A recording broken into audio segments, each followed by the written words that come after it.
Hello. Well, here I am with another tiger. Um, yeah, I tend to do quite a bit of tigers lately. But I already did the bottom half, which you guys saw pictures of already. The bottom half had three colors. It was the purple, silver, and of course the white. Okay, but that's my bottom half of the tiger. Now, I already did the epoxy work on the bottom half, and now I need to do the epoxy work on the top half. But um, some of you guys have seen the reveals that I've done on other tigers, and some not. But nobody's ever really seen how I burnish the threads, because I'm dealing with large rods here in Hawaii. Literally, let's see how wide this thing is. This was 1.07 inches wide, or 27.2 millimeters. These are big poles that I deal with here in Hawaii, and a lot of them are anything from 12 to 14, 15 foot rods, and a lot of them are rewraps. So this is, kind of what I do. But then I also mark it off too on the first rod where I burnished on the first layer. I have the arrows because they're such big rods. I only need the four. Honestly, I've only done one rod where it was a small tiger, where it was on a small, like, freshwater kind of rod. But most of the stuff that I do are big saltwater rods. And when I initially figured out how to do these things, it was mind-blowing because it's so easy, and the light bulb goes off once you really figure it out. But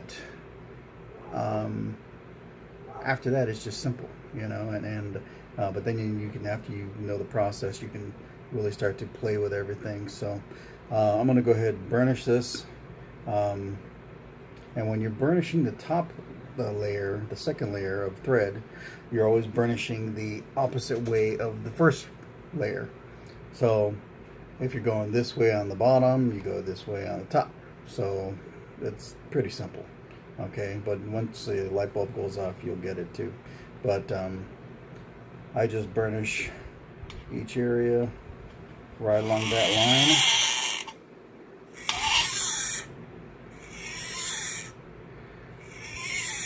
I do a 4, then I give it a little bit of a turn. I burnish it one more time above and below the initial burnish line that I have set already. And of course, this is my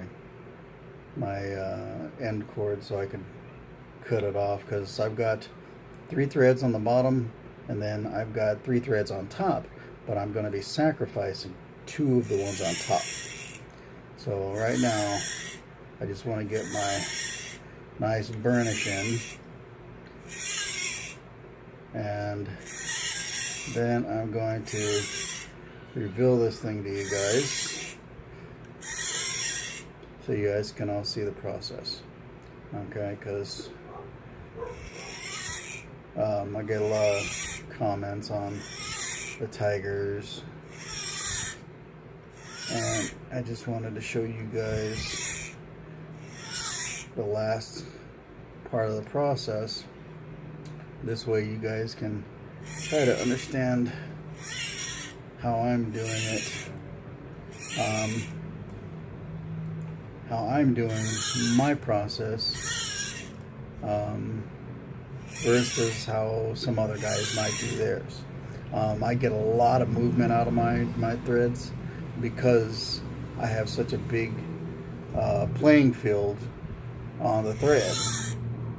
So I'm able to do this where I can actually have, on each burnishing point, I can actually burnish on 3 spots.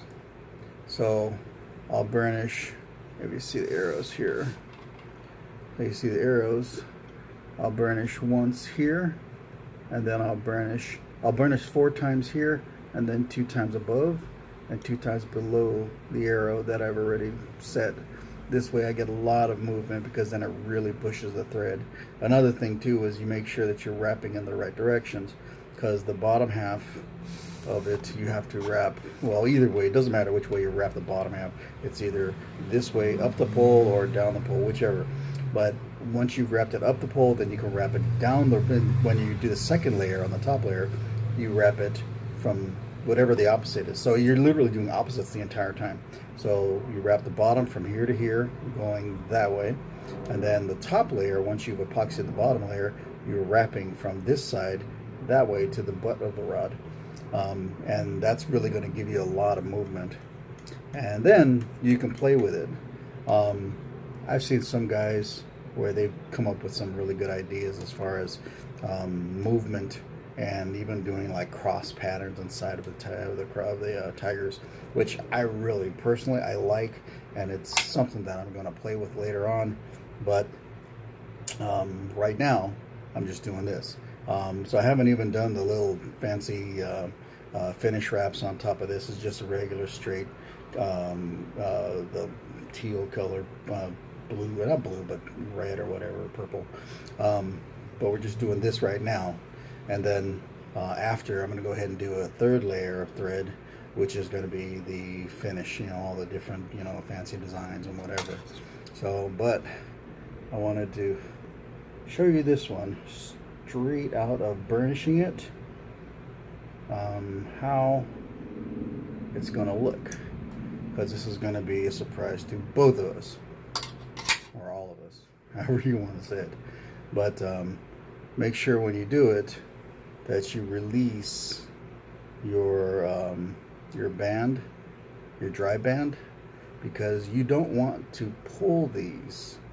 You don't want to pull the rod. You want to let the threads fall out of the gaps of the line, because if you don't, you're going to end up pulling the shape out of the threads. So I'm sure a lot of you guys out there have done tigers or want to do tigers or whatever. I personally wanted to do one for a long time, and then when I got the hang of it, I did need help when I first did it. And I went to web spinner rods with Jim Trelecki, and I messaged him one day, and I told him, hey, what am I doing wrong? And he told me.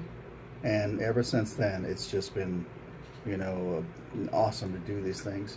But I want to go ahead and reveal this whole thing for you guys, so you guys can see what I'm talking about and how much movement you can get from doing these. And as you can see, you can already see how much movement I'm getting. I mean, it's so much movement that it looks like wood grain. And it's I like it. Some of you guys may not like as much movement, but I get a kick out of being able to make this kind of wood grain style. And as you see, I'm not putting any pressure on this thread. I'm literally just letting it unravel. See, that's why I let it go around a little bit, so it just falls out of the gaps, because I don't want to pull that design. I don't want to pull the threads out of sync with the gap that they have now, because I want that to stay the way it is. I want it to stay really nice, and as you can see, look at all this movement that I'm getting already. This thing is going to be pretty cool. But it does take a few minutes, because when you do this, make sure you're not using a thread that you want. I happen to have a whole bunch of old spools of thread, like really old thread, you know, wooden spools, you know, and some of the colors I really don't use much or like much, and those are the ones that I use for my sacrificial threads on these. And it works good. You want to try to use contrasting colors too, because you don't want something that you're not going to be able to see if you cross over a thread or something like that. Because me, I'm kind of anal about how I do my threads. because I mean, to me, it just works, you know, and normally guys, they get these ones where it's just like this all the way around. Well, as you can see, I get so much movement that it literally looks like wood grain. So, and that's basically how I'm doing it. I'm doing it by being able to push the rod or push the threads around a lot. So when I'm wrapping them on the top layer, I don't put a lot of pressure on the line.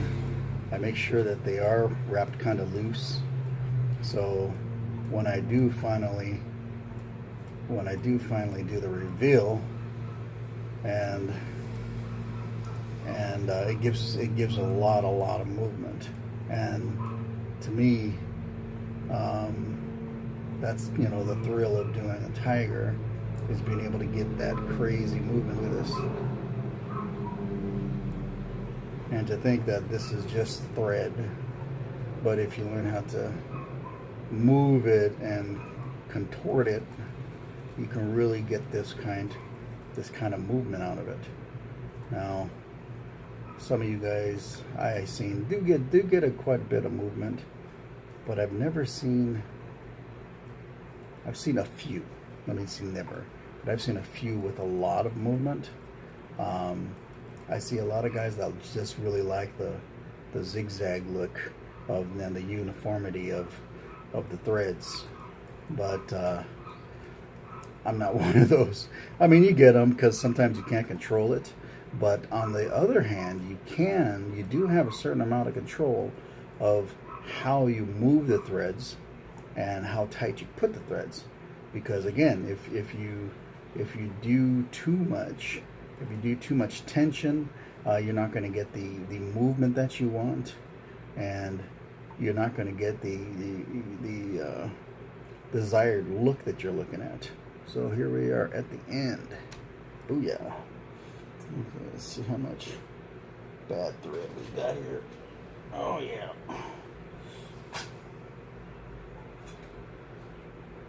Oh yeah. You definitely want to use thread you don't like, okay, because you will be throwing it away because it's a lot. And I just happen to have a bunch of old spools I got from a buddy of mine, and it works perfect for this, so I don't have to waste threads that I really want to use or colors that I really want to use. Well, that's it. But yeah, that's it. Look at this. This came out really nice. I'm gonna go ahead, because I don't want the threads to move around. I want to put a coat of color preserve on this, just so when I go and do the epoxy, that they don't move around, and I want the colors to be bold, and on this one you'll see a little bit of shimmer, because here, let's get this thing a little closer. You'll see a little bit of shimmer because the bottom layer has silver in it, so it's white, silver, and this purplish color, and then the top is purplish color plus the two sacrificials, and now you got this where it comes out really nice. Let me see if it looks better with the light off. Yeah, see, this is just natural light, but look at that. With the natural light, it pops even more. But anyway, that's what I wanted to show you guys. I have different questions from different guys, and I got guys following me from all over the world. I got guys that are constantly, giving me props and whatever, and much appreciated, because it kind of validates what you do. But look at that. Look at all that crazy movement, and to think that all the threads are just going like that, back and forth, back and forth, back and forth. And because I'm able to move them so much, you're making the lines look like wood grain. So anyway, if you guys have any questions, hit me up, DM me, PM me, whatever you call it. Um, I'm always open to answer any kind of questions, or some of the guys that aren't that experienced or whatever. I myself have been doing it quite a while, and am definitely not where I want to be as a rod wrapper. I want to be better. But unfortunately, I don't make this a full-time gig. This is just a part-time gig for me. I do it on my spare time. I do it on my days off, and I work a regular job just like every other Joe. So, but there you go. That is the final results. And if you guys have any questions, hit me up. Let me know. Okay. Peace.